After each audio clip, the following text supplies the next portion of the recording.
Alright, so in this Android Studio tutorial I'm going to be showing you how to create this pop-up menu with nice icons, and on a long press it will pop up on an image and you can use it for text or for anything essentially.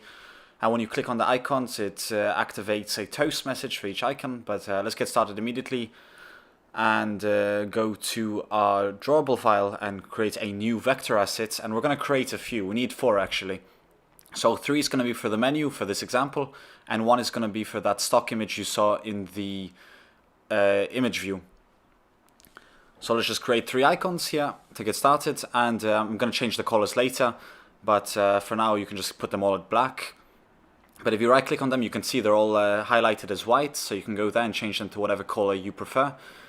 And I did that 3 times for all of those. And finally I forgot to create the image for the image view, but we'll go ahead and create it right now. So just go there, pick a random image, and we're just going to use that for our XML layout. Then we can go straight to our XML layout and change this text view to an image view and give it an ID of IV_image, and finally give it the source of the vector asset we just created for it. Then we should change the width and height to 250 dp so we can actually see it. But that's actually all you have to do in the XML layout. Then we can go to the res file and create a new resource file, and we're going to name it pop-up menu. And it's going to be of type menu, so it creates the folder for us. And inside here we're going to create a few menu items. And to do that, let's get started immediately by going into this menu XML and creating an item with an ID of nav_share, and we're going to add the icon for sharing and the title of share this image. And we're going to do this exactly the same for the next 2 icons. So do it for the nav_message and the nav_flag or report. And I forgot to change the icon for the bottom one, but we'll change that later. But essentially just create 3 icons. And that's all we have to do for the UI. Now we can go to our main activity file and create a pop-up menu function.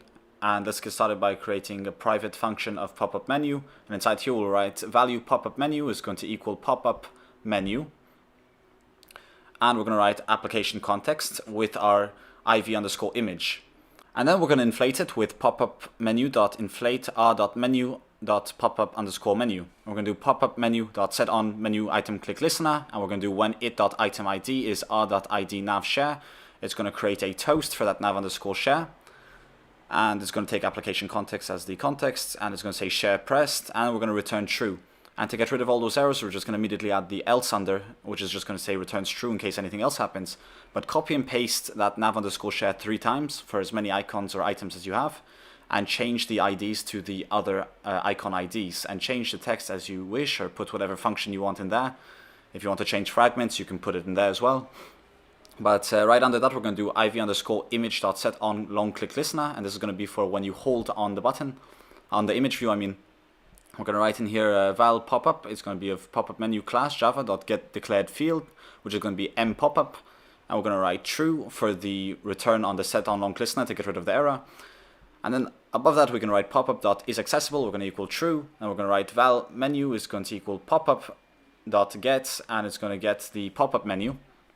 And under that we can write menu.java class, and it's going to get declared method, which is going to be set forced show icon, and it's going to be boolean class.java.